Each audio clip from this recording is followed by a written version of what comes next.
நான் எதை பத்தி பேசுறேன்னு முதல்ல சொல்லிடுறேன். இந்த சீப் பாஸ் சீசன் 9 பத்தி தான் பேசிட்டு இருக்கேன். அது கேவலத்தோட உச்ச கட்டமா போயிட்டு இருக்கு. சீரியஸா கேக்குறேன். வணக்கம் நண்பா, நான் உங்கள் ஜான் ஜேடி.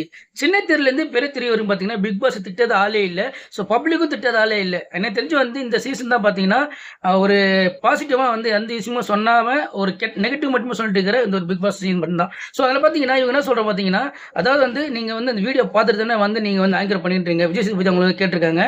அதாவது இந்த ஷோ பார்க்குறாங்க இல்லையா, இதில் வந்து உங்கள் வீட்லேயும் உங்கள் பசங்களும் பொண்ணுங்களும் பார்ப்பாங்க இல்லையா, ஸோ இதை பார்த்துன்னு வருவாங்க. ஸோ இதை பார்க்குற ஒரு விஷயம் இந்த அளவு ஒரு கெட்டதாக இருக்குது. அதாவது குப்பையில பார்த்தீங்கன்னா கெட்ட குப்பை இருக்குது, நல்ல குப்பை இருக்குது. ஆனால் உள்ள இருக்கிறது எல்லாமே ஒரு பெரிய கெட்ட குப்பை. இதெல்லாம் வந்து வெளியே துரத்தாமல் இன்னொரு விஷயம் நடத்திட்டு இருக்கீங்க.